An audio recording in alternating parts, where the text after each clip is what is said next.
O Carlos susteve a respiração e abriu a sua encomenda da Amazon.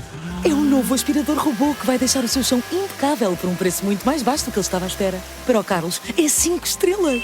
Desde aspiradores robô a eletrodomésticos para a cozinha e muito mais. Encontre os produtos com as melhores opiniões a preços que vai adorar hoje mesmo na Amazon. O que acontece é que depois Otelo, quando impõe este regime alternativo, ele quer ver-se livre das colónias e dar-lhe a independência como era suposto. Mas Claro. depois a União Soviética faz aquela pressãozinha básica e pensa, não, mas por eu hei de ter Portugal, porque é que não posso ter Portugal e Angola e Moçambique Exatamente. e isso tudo? Dá-lhes mais presença. E, portanto, todos esses países ou colónias na altura tornam-se dependências não portuguesas, mas soviéticas, sob a bandeira portuguesa, mas em boa verdade lideradas ou comandadas ou geridas pelos soviéticos na pessoa do Gorbachev, ou Gorbachev.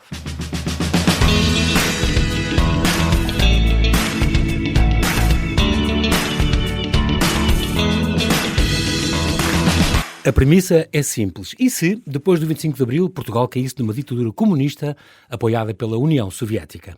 Polémico e carismático, Otelo Saraiva de Carvalho é o vilão, assassina Spínola depois da matança da Páscoa, prende Cunhal e torna-se o implacável dono disto tudo.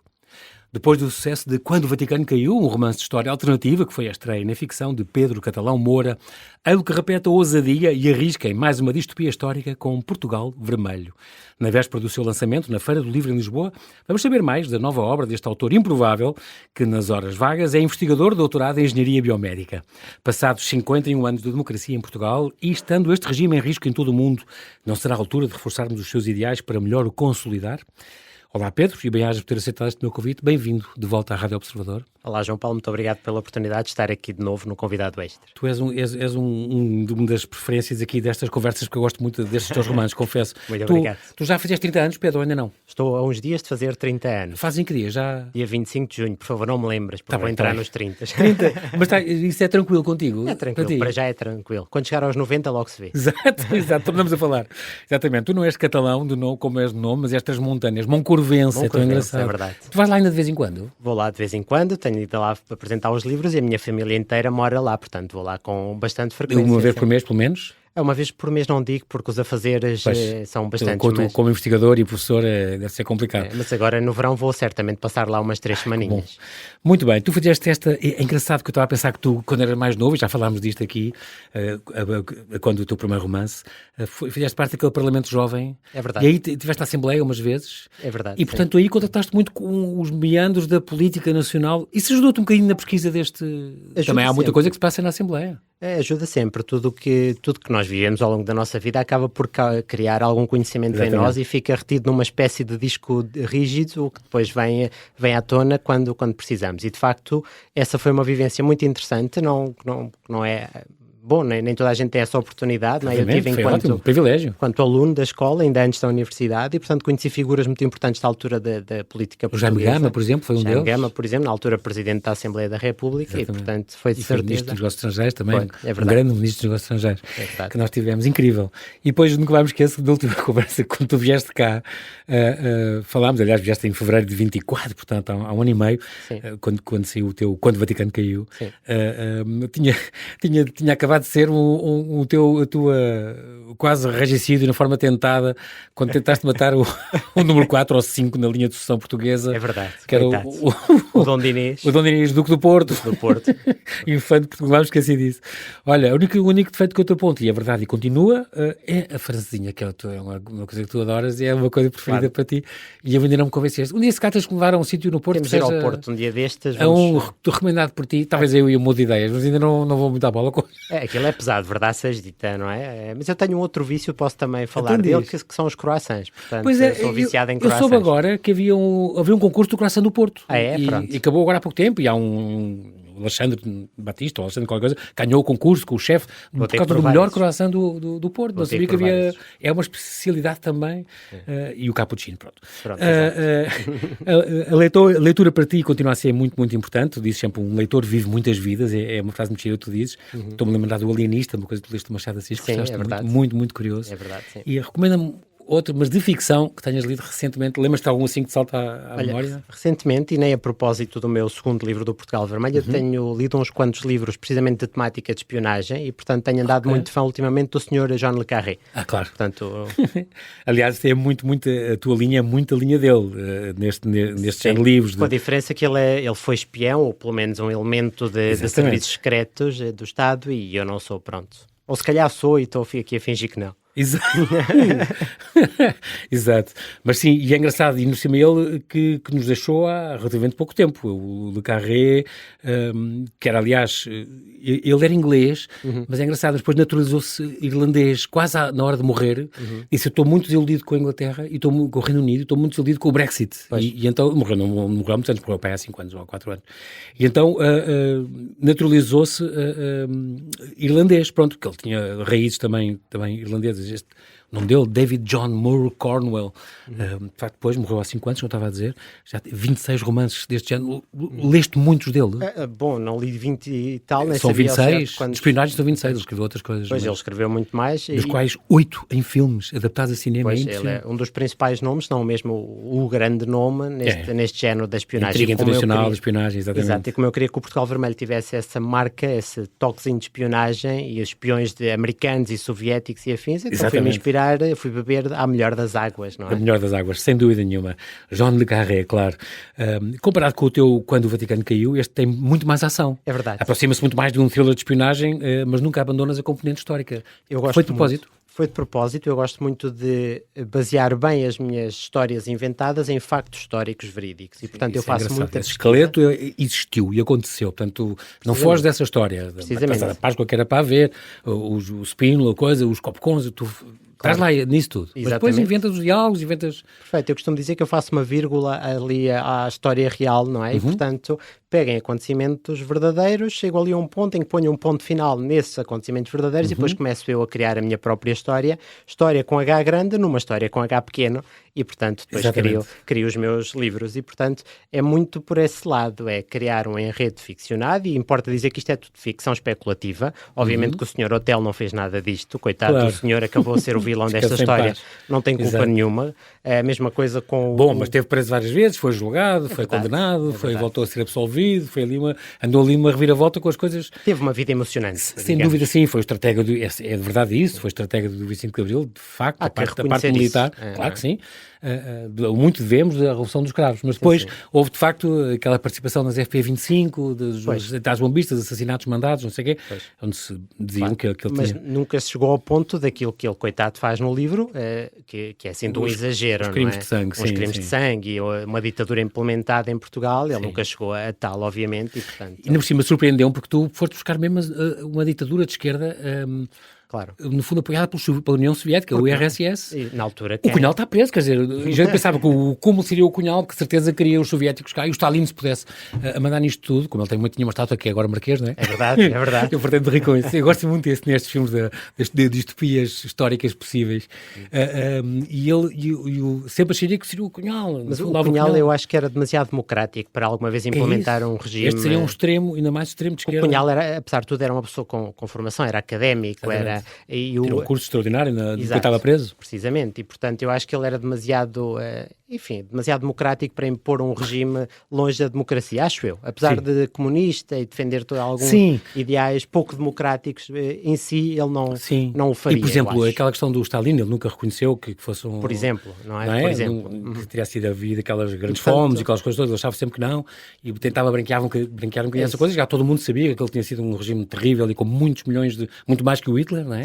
Tinha vitimado, e ele sempre um bocadinho a negar e a não falar, não é? Pronto, não reconhecer isso. Precisamente por isso é que eu acabei por escolher o Hotel, até porque era um homem da tropa militar, não é? E portanto pensei, vai ser o Sr. Hotel aqui o mau da fita, mais uma vez, não esquecendo a importância que ele teve na real história do nosso país. Não apaga isso, não é? Exato. E depois a importância do regime soviético, porque estamos a falar numa altura em que o regime soviético era uma das grandes potências mundiais e que tinha espiões espalhados por todo lado e que tínhamos, por exemplo, uma Alemanha de natureza comunista também, RDA, onde se passeavam muitos espiões da União Soviética e não só espiões, elementos do regime soviético.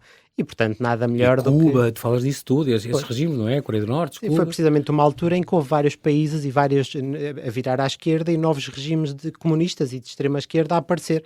Como agora um bocadinho estão a aparecer regimes quase de direita. Do oposto. Exato. Na altura tivemos assim um florescer de regimes mais à esquerda. Não é? Este género é de facto um género que eu gosto muito. Como tu dizes, é um transgénero literário. É uma coisa que não podias dizer nos Estados Unidos, hoje em dia eras logo cancelado. Nunca vou ser publicado lá, provavelmente. Porque não se enquadra num só género, não é?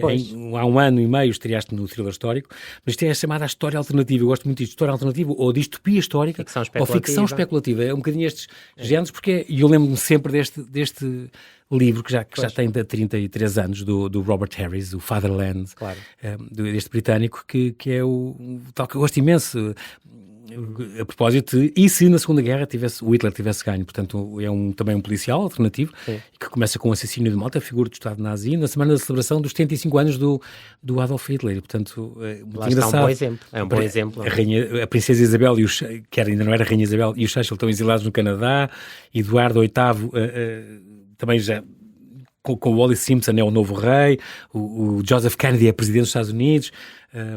É um género que eu gosto muito e que nos faz pensar, e ao mesmo tempo isto leva-nos a pensar isso. E este também leva a pensar nisso, Portugal Vermelho. Se nós, na Revolução dos Cravos, depois tivesse dado a volta e alguém extremista tivesse tomado o poder, depois daquele verão quente, faz-te conta? Sim. Apesar de tudo, a nossa história existe como existe, não é? Mas há uma série de episódios ao longo dela que poderia ter levado a uma realidade contemporânea hoje em dia completamente diferente. E nós às vezes nem temos a noção disso. Nós vivemos o nosso dia-a-dia tranquilamente e nem imaginamos que podíamos estar a viver num regime completamente diferente ou o nosso dia-a-dia ser completamente diferente. E estes livros ajudam também um bocadinho a pôr as pessoas a pensar sobre os perigos ou eventualmente vantagens. Haverá quem visse vantagens no regime desse tipo.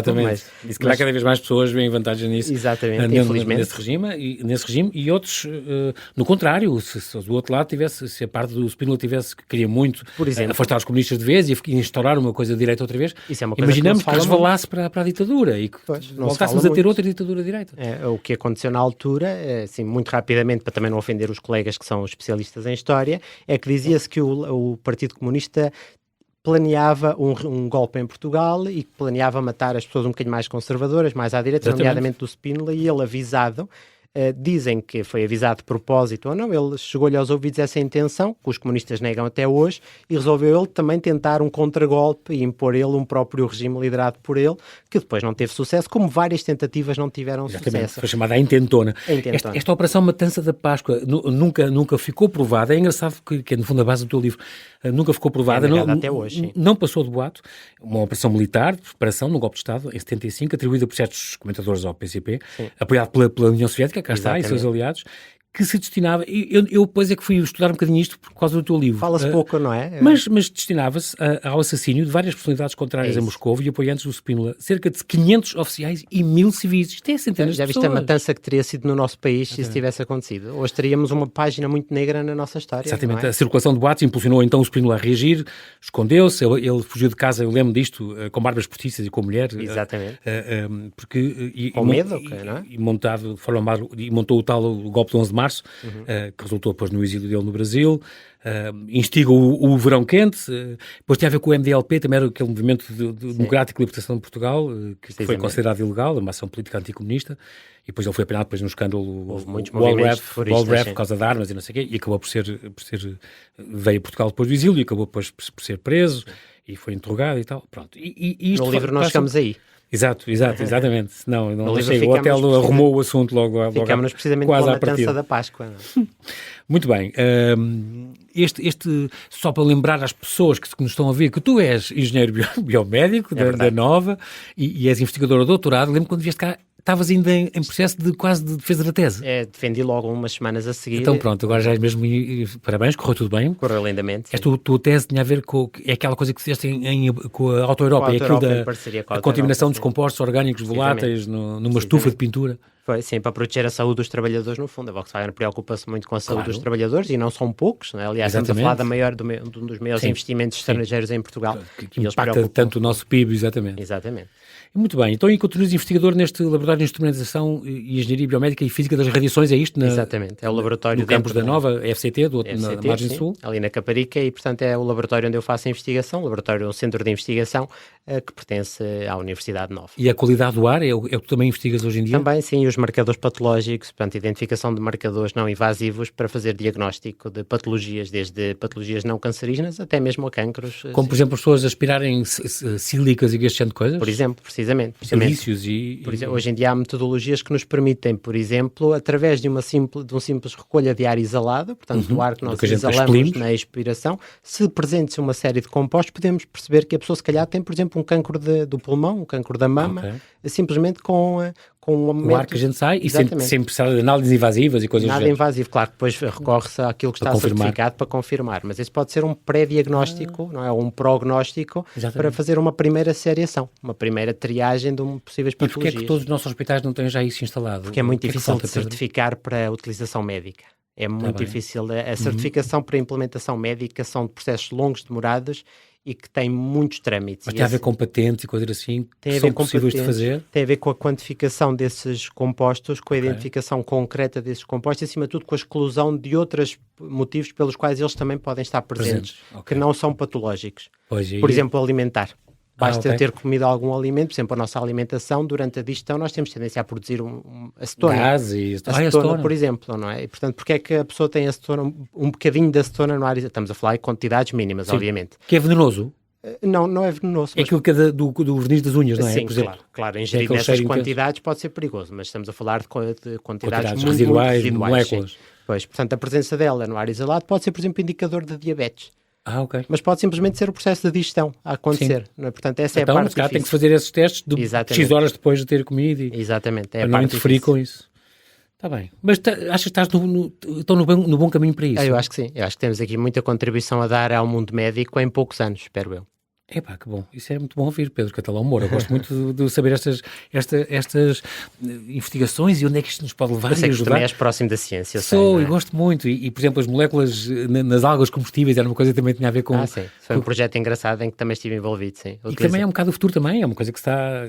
como os insetos e como não sei o quê. Exatamente. Muito bem. Fizeste também este workshop The Role of Biomedical Engineering in Space Exploration, também a ver com na Nova, não é? Sim. Viveste uns meses na Alemanha, onde te obrigavam a vir aqui em Barreiros É verdade, essa é uma história engraçada, de facto, porque as pessoas já me conheciam num café onde eu ia tomar um cappuccino e quando me viam, punham na música ambiente do espaço músicas portuguesas. As tetas da cabrita, É que eles não percebem, não é? Então acham que estão a agradar ao cliente. Mas é muito simpático isso, na Alemanha, por cima. Os alemães são muito bons nisso. Muito bem. Continuas a dar aulas de mecânica, biofísica, imagiologia, eletrofisiologia, este tipo de coisas, não é? Continuas. Por enquanto, sim. Viciado no trabalho, não procrastinas nada, és muito organizado, e depois tu dizes, tens uma vida excitante. Vista de fora, a minha vida é muito aborrecida e monótona, mas na realidade é extremamente excitante e inconstante. É verdade? É verdade, porque vista de fora parece um simples investigador sentado ao bata computador, bata branca às vezes, a dar umas aulas, preparar umas aulas, mas depois, em concreto, eu tenho sempre imensos desafios a acontecer, nomeadamente os desafios que a escrita dos livros e a publicação de livros me traz, não é? Eu quando te apresentei, brinquei com a questão de, nas horas vagas, és investigador, doutorado em engenharia biomédica, mas, se calhar ao contrário, tu és investigador, doutorado em engenharia biomédica e nas horas vagas escreves. É precisamente isso. Agora, como é que nas horas vagas consegues escrever... Olha, isto é o síndrome do José Rodrigues dos Santos. Quando tens que escrever um romance, um ano e meio depois, já tens o romance inteiro pronto. Porque não era para ser já. Eu estou a um passo de ser pivô da RTP, João Paulo. Estou a brincar. José Rodrigues dos Santos. Ele te espanha a pau. Vigia todo o teu trabalho. Mas, olha, ainda há dias brincava com um colega meu que isto é muito aborrecimento noturno. E, portanto, perder aborrecimento noturno, dedico-me à escrita. Mas é mesmo aí, é mesmo isso. Começou como trabalho, exato, começou como hobby e ao fim do dia, à noite, umas quantas horas, dedico-me à investigação, em primeiro lugar, e depois da investigação feita, passar para o papel. Para os livros. Para os livros, precisamente. A tua investigação para o que tu fazes, investigação pura e dura, científica, ajuda-te a investigar para estes livros, por exemplo? A investigação em si não, mas o método é ipsis verbis a mesma coisa. Exato. Para fazer seriação de fontes adequadas, para ver o que é útil, o que não é, para ver o que é real news ou fake news, tudo isso, eu utilizo exatamente o mesmo método. Portanto, é uma vantagem, de facto. E depois há uma escrita científica e há uma escrita literária, que são muito diferentes. São bastante diferentes. A científica quer-se direta, quer-se sem conjugação de verbos, sem adjetivos, quer fez isto, aconteceu e... Exatamente. A reação foi tal e os produtos são tal. Precisamente. Mas até isso é bom, porque eu consigo divergir e consigo entreter-me. Uma vez que me dedico aos dois lados, não perco o amor por nenhum dos lados. Uma pessoa, quando está há muitos anos a fazer a mesma coisa, começa a perder o encanto por aquilo, não é? É bom divergir, é bom diversificar, não é? E é bom uma coisa que também fazes muito bem, que é, Pedro, explicas as coisas e contas e descreves as coisas sem ser chato. Eu acho que isso é a minha veia de professor, não é? Mas, por exemplo, não sei o que é o padrão de descobrimentos. Eu imagino, por exemplo, o teu, quando o Vaticano caiu, há de estar em Espanha em breve, agora em setembro. Agora em setembro. Já está traduzido, paginado, bem, está pronto. Qualquer dia Hollywood e um filme. Mas o que eu estou a dizer é, vai lá para fora, a pessoa não sabe o que é o padrão de descobrimentos. Então tu escreves um monumento que se foi feito, não sei o que, e em cada coisa que vais mostrando, o Palácio de São Bento, ou não sei o que, vais descrevendo minimamente para as pessoas que não são de Lisboa ou que podem não conhecer, terem o mínimo de informação. Isso é bem feito. Não te tornas também descritivo demasiado. Até porque às vezes há curiosidade sobre esses monumentos e afins que é giro mencionar. E as pessoas, também falas. O Putin, não sei o quê, o Mário Soares, nasceu o Avacunhal, fundou a coisa, chegou uns dias depois do 25 de Abril, estava exilado. Pronto, e se faz isso bem, explicas um bocadinho, faz o contexto verdadeiro das coisas e das pessoas. Eu gosto que os meus livros... seja uma leitura proveitosa para quem os lê, que aprendam alguma coisa. Eu não raras vezes recebo fotografias de leitores que tomam notas e apontam expressões engraçadas ou que tomam notas sobre as personagens. Eu não sabia, eu toda a vida ouvi falar no Mário Soares, mas não sabia que ele tinha feito isto, não sabia que ele tinha fundado o PS, por exemplo, na Alemanha. Esse tipo de coisas. E, portanto, muito útil. Eu gosto que a leitura seja, obviamente, uma ferramenta de entretenimento, mas, acima de tudo, também que proporciona à pessoa ganhar algum conhecimento. Às vezes é conhecimento que a pessoa até tinha, mas que já não se lembra. Exatamente. Ou que aprendeu na escola, mas já não se lembra. Bom. Estamos a falar ainda deste teu... De facto, estava a pensar que por causa do quando o Vaticano caiu... Sim.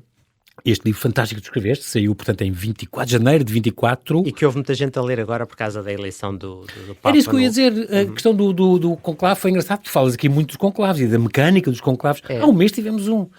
E houve muita gente que recuperou o livro ou que foi ler o livro até pela primeira vez por saberem que tinham exatamente, tem essa mecânica toda descrita. Precisamente, é a eleição de um Papa em Fátima e, portanto, como o conclave, quando o Vaticano caiu, é descrito também com bastante cuidado e bastante base científica, claro.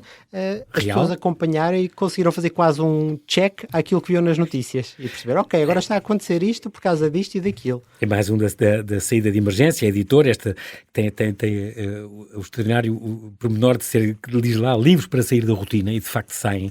Esta coleção é muito, muito gira. Foi a tua primeira aventura literária, este Quando o Vaticano Caiu, um thriller arrebatador, inspirado em acontecimentos verídicos. A intenção de Hitler em capturar o Papa, isto é verdade, e o convite de Salazar para ele se refugiar em Portugal, também é verdade. Falas do terceiro segredo de Fátima, falas das intrigas no seio do Vaticano, é muito curioso. Em setembro, portanto, vai ser em Espanha, ainda bem. Sentiste, eu lembro que na altura, quando te entrevistei após este livro, perguntei-te na pressão do segundo livro. Não tive este síndrome do segundo livro, depois de ser um best-seller, que a pessoa é muito vendido, tem uma grande segunda edição logo, uma semana depois, o que é que foi. A pessoa, é normal perguntar isto, mas de facto, daí a um ano, tinha a resposta na mão. Tinhas outro livro, igualmente interessante. Mas houve uma ligeira pressão, tenho que admitir aqui entre nós que ninguém nos ouve. Ou do editor? Do senhor editor, pronto. Manda aqui um abraço para o Luís, mas foi dele. Luís Corte Real, extraordinário editor. Porque eu não tinha a intenção de escrever um segundo tão depressa. Eu já andava a trabalhar nele, mas queria levar o meu tempo, porque isto, apesar de tudo, é também prazeroso para mim. E, portanto, enquanto estou a escrever um livro, estou também a aprender muito e divirto-me imenso. E, portanto, eu não tinha intenção de lançar... Querias esperar para aí 2 anos? Eu acho que 2 anos entre livros é um bom ritmo para alguém que não almeja que isto seja uma carreira. Exato. Okay? E, portanto, acho que 2 anos é suficiente. O Luís quis, vamos acelerar um bocadinho, vamos tentar lançar para a feira. Portanto, 1 ano e meio. Eu pensei, está bem, 1 ano e meio vai-me obrigar aqui a acelerar um bocadinho a pesquisa e a escrita. Comecei a escrevê-lo mais afincadamente. Tu és todo regrado, portanto conseguiste. Terminei-o em dezembro e saiu agora. Mas sabes que isto tem um defeito, que é, eu vou esperar que tu voltes para o ano que vem, Pedro. E tu já me estás a avisar, já me avisaste antes de sentar a dizer, olha, eu não vou ter outro para o ano, em 2027 talvez te veja, mas sabes que vais ter um para o ano. Curiosamente, na última entrevista... É preciso. Na última entrevista eu disse exatamente o mesmo, para o ano não vai haver um segundo, e curiosamente estamos aqui. Mas eu agora afirmo, em 26 dificilmente, ou 99%, não vai haver Vamos todos fazer força para o 1% que falta. Em 27 talvez. Muito bem, estamos então neste livro, este género da história alternativa outra vez, caíste outra vez neste Portugal Vermelho, a coleção é o número 410 desta coleção Bang, com este selo da Cidade de Emergência que eu gosto tanto, que é Eu Amo Autores Portugueses. Tu és um desses e és bom.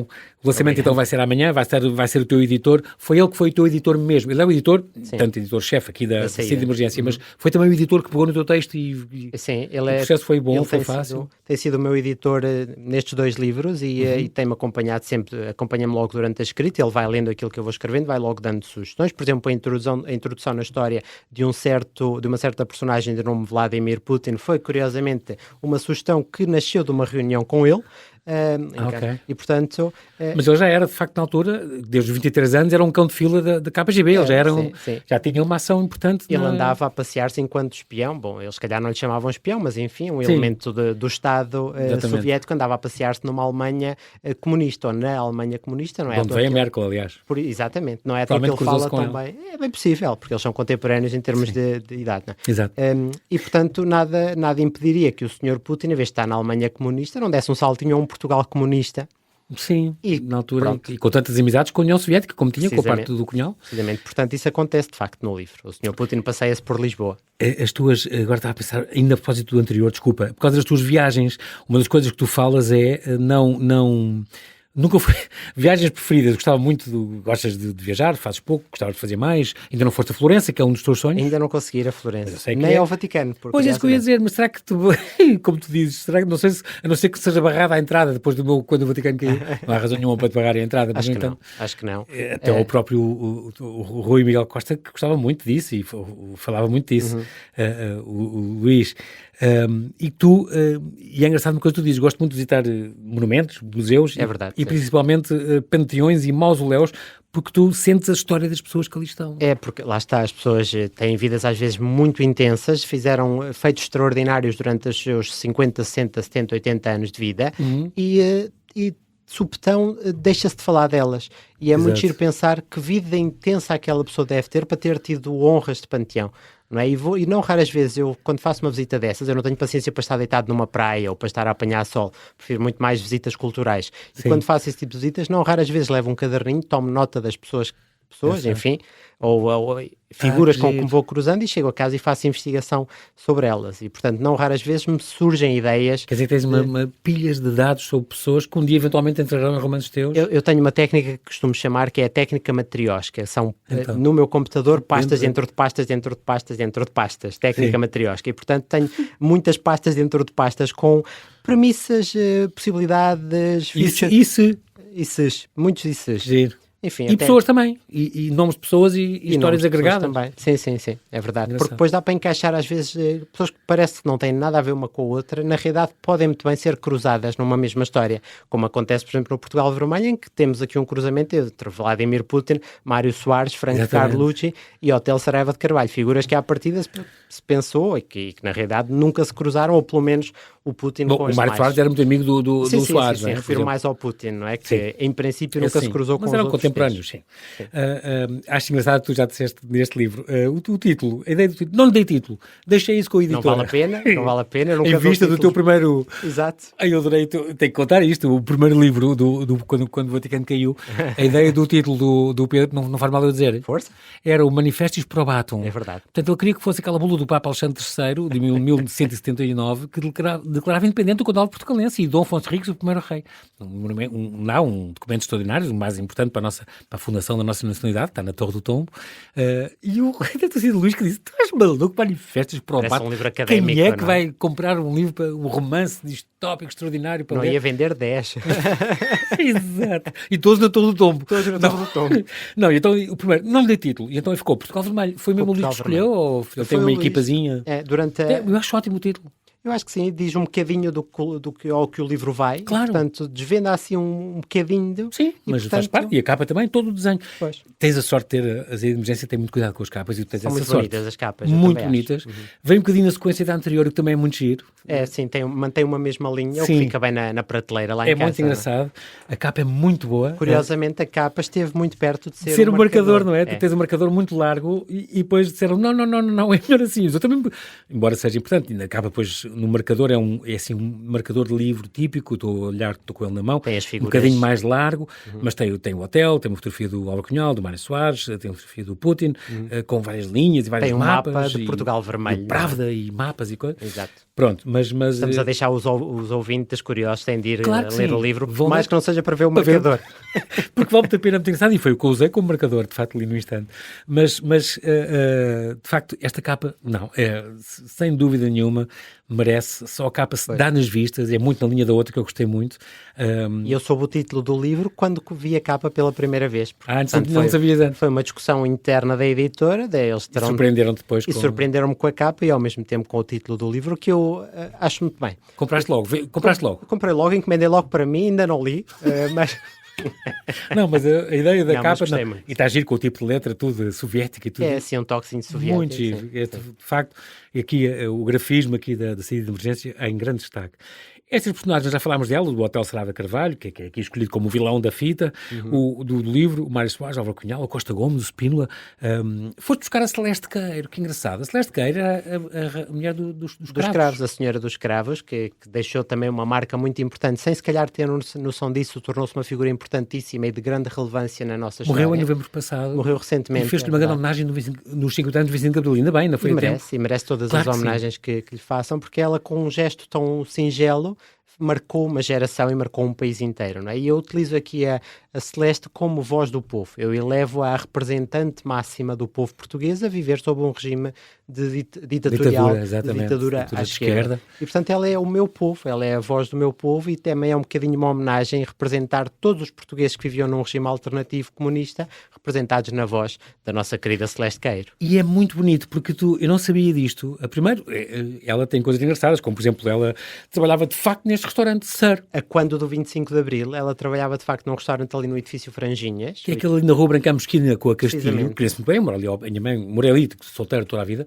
E de facto é um edifício fabuloso, foi acabado em 71, se não me engano. Ganhou o Prémio Valmor. Mas muito criticado na altura. Do Nuno António Pereira, grande arquiteto. E que quando foi o Prémio Valmor de 71, ganhou aquele edifício, que é assim, muito fora da caixa. E ele estava preso nessa altura.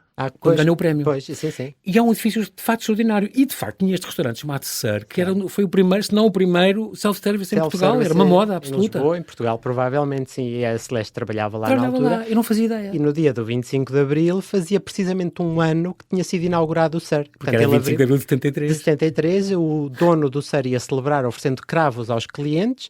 Acontece que não pôde abrir portas porque Lisboa acordou imersa numa revolução. Na madrugada, claro. Que depois viria a ser a Revolução dos Cravos, porque sem saber o que fazer a tanto cravo, deu-os à Celeste e às demais colegas. E havia muitos cravos brancos também, as pessoas não sabem isso, mas ela andou a distribuir cravos brancos e vermelhos. Os brancos ficaram depois para a história, por causa das fotografias famosas, icónicas, do cravo dentro da G3. A história vem daí e os cravos vêm daí, que às vezes também muita gente nem sabe a história por trás dos cravos, não é? E eu achei graça e eu pensei, e esta mulher com 91 anos, morreu há 6 meses, esta mulher, eu pensei, ele fez isto uma homenagem, cá está, depois a mulher do povo e tal, mas de facto ela trabalhou neste restaurante onde o Mário Soares ia, as pessoas iam, era mesmo um restaurante da moda, porque era o self-service, primeiro era um em conceito Portugal, novo. Encontravam-se as pessoas ali, o Mário Soares estava no rato, depois tu no rato, meio escondido, é perto, pronto, não é muito longe. Portanto, exatamente, ia-se a pé muito bem, e portanto é engraçado, não foi só uma homenagem que quiseste fazer àquela mulher, ela de facto entra um bocadinho nesta história, porque aproveitas e contas a história e deste restaurante e deste self-service, é giro, a gente aprende imensa coisa. É a nossa figura feminina e que de facto muito tem uma parece uma personagem secundária, mas não é de todo, porque ela representa todos os milhões de portugueses que poderiam viver num regime. E precisamos de tanto de pessoas deste tipo, que com atos singelos consigam fazer tanto e representar tanto na nossa história, e a Celeste é um excelente exemplo disso, e portanto eu não podia não fazer uma menção devida à Celeste. Não a celebrar, não a festejar, claro que sim. O Franco Carlucci, ele também morreu há 7 anos. Sim. E manteve sempre uma ligação a Portugal muito querida, ele gostava muito do nosso país. Ele tinha sido diretor da CIA, foi secretário de Defesa dos Estados Unidos, com o Reagan e depois com o Nixon, foi cá embaixador em 75 a 78, depois saiu. Tu mesmo também, o embaixador que tu chamas é o Rowell, o Edward Rowell, que de facto foi embaixador, mas 15 anos depois, em 88. O livro passa-se na iminência da queda do Muro de Berlim. Sim. E o embaixador nessa altura é o Sr. Rowell. Exatamente. Que aqui não tratas bem dele, não vou contar, mas não tem um papel fantástico, mas pronto.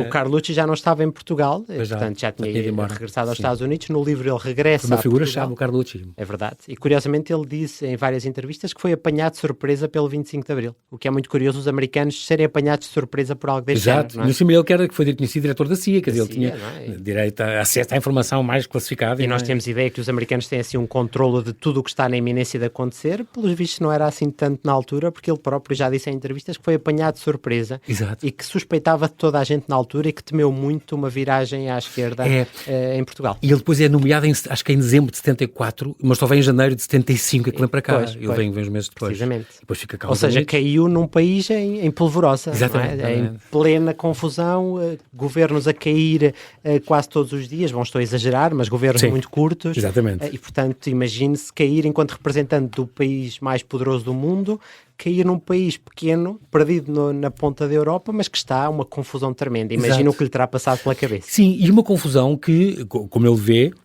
está a resvalar, como viu também na altura, estava a resvalar muito para a esquerda e para a esquerda soviética, e éramos da NATO. Portanto, aqui falas, muito curioso esta coisa que tu falas da NATO e da Portugal, como o Brexit. Foi uma inspiração no Brexit, está muito gira esta ideia de Portugal, ele não querer, e o próprio George Bush, pai, que era o Presidente da América, dizer, nós não podemos deixar que no seio da NATO e um dos países fundadores, que e acima nós, de tudo também, fôssemos, e com os lares e tudo, também são aqui muito mencionadas. A posição estratégica... Sim. Exatamente, a posição estratégica portuguesa é crucial para a NATO, mais que não seja pelas lajes nos Açores e por estarmos aqui na ponta da Europa, o que também dá um jeitaço para controlar toda a costa atlântica. Não é? E, portanto, isso nas mãos dos soviéticos naquela altura, numa altura tão conturbada, não só em Portugal, mas no mundo inteiro, estamos a falar na iminência da queda do Muro de Berlim, aqueles 10, 15 anos... Como acaba este livro. Exato, portanto, o mundo, se os soviéticos tivessem um controle sobre este jardim à beira-mar plantado, que era Portugal, a coisa ia ser complicada para a NATO, não é? Podíamos ter de facto uma mudança de polos mundial que hoje em 2025 podia traduzir-se num planeta Terra completamente diferente. Tu também, logo como epígrafe, tens esta frase do Hotel Saraiva Carvalho. Que é verídica. Que é verídica. Oxalá não tenhamos de meter os contra-revolucionários no campo pequeno antes que nos metam lá a nós. Isso diz um bocadinho sobre o senhor, não diz? Esta frase está corrigida por ele, no Diário de Notícias, porque ele diz que havia um boato que se dizia antigamente, que ele tinha dito aos microfones da Renascença, em 14 de junho de 75, portanto há 50 anos, fez agora 50 anos, teria dito esta frase assim... um bocadinho diferente, teria dito, teria sido melhor se em abril de 74 encostássemos à parede, ou mandássemos para o campo pequeno, umas centenas ou uns milhares de contra-revolucionários eliminando-nos à nascença. Pronto, foi a frase que depois disseram que ele tinha dito na Renascença e ele depois corrigiu no Diário de Notícias e disse, não, o que eu disse foi, oxalá que nós não tenhamos de meter no campo pequeno os contra-revolucionários antes que eles nos metam lá, nós. Pronto. Mais suave. Mais suave, digamos mais assim. Suave, sim. Tu que retrata-lo também um bocadinho como cocainómano. Isto tem alguma base de... Não tem apeteceu-te inventar? De todo não tem, não é sabido que o senhor tivesse esse tipo de atividade, obviamente, e mais uma vez, todo o respeito para o senhor Hotel, que aqui só teve o azar, coitado, de eu escolher como vilão da história, apesar de não ter culpa nenhuma. Essa foi a forma de justificar o porquê de uma pessoa que era completamente normal e sã, e uma grande figura da nossa história, de repente enlouquecer ao ponto de emergir o próprio país num regime. E, portanto, a forma que eu arranjei de justificar as regime atitudes... autoritário, autocrata, completamente. E, portanto, aqueles crimes que ele comete no livro, e que obviamente ele não cometeria, não cometeu na vida real, acho que não o faria... Tu achas que só o faria se tivesse alterado. E, portanto, é a forma de justificar esse comportamento bastante alterado, um bocadinho como fez como o Sr. Hitler, não é? Que ele também tinha assim umas... Mas esse era maluco por natureza. Pronto. Deve ter caído da escada à nascença ou qualquer coisa. Muito bem. E depois há outros artifícios que eu gosto muito que tu usas aqui, a Lisboa possível da ditadura, a questão da mudança da nossa bandeira, a questão da Avenida da Restauração da Liberdade. Porque isso é uma coisa comum que de acontecer nestes regimes, não é? Tipicamente quando um país muda de regime para aparecer Lenins em todo lado e aqui não, os hotéis ou os Stalins ou os Fidéis. E muitos dos países que viraram à esquerda, o símbolo comunista acaba por aparecer nos principais elementos do país, nomeadamente na bandeira. E, portanto, em Portugal não poderia ser diferente. E temos, de facto, um ajuste da bandeira. Estava agora a pensar também que dentro deste género também, o teu próprio editor, Luís Corte Real, tem este Lisboa no Ar. É verdade. Lisboa no Ar, que saiu agora, aliás, este ano, o segundo. O segundo, sim.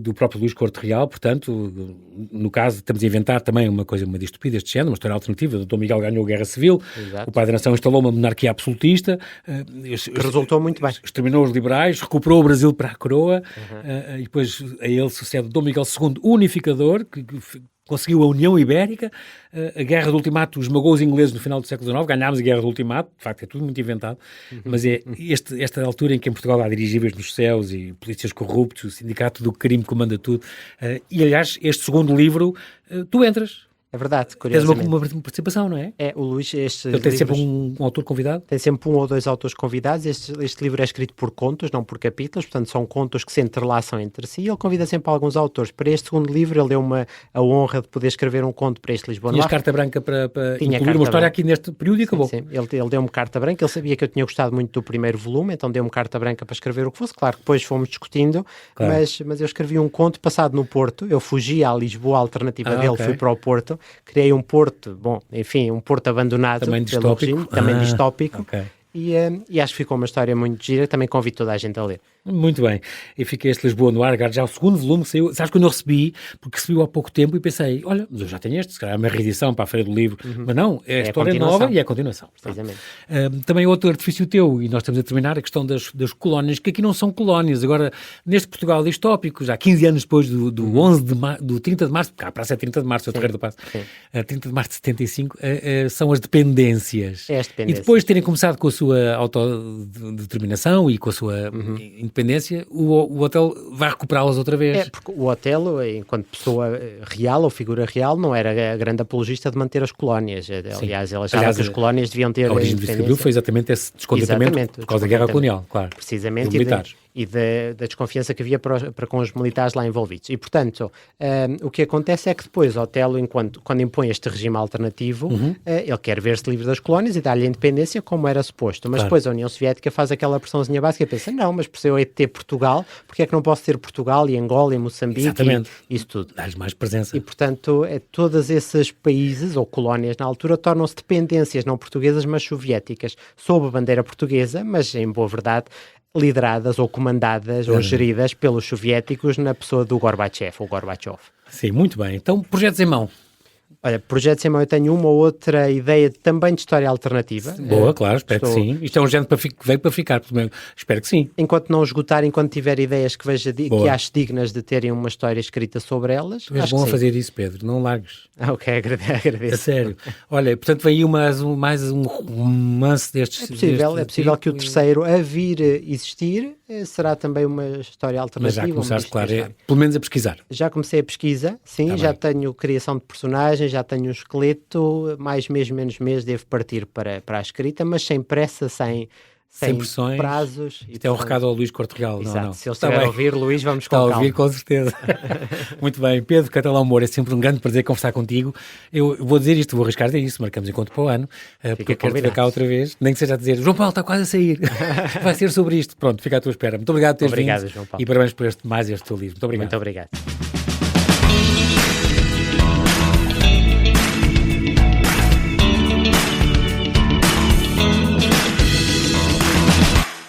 O Carlos susteve a respiração e abriu a sua encomenda da Amazon.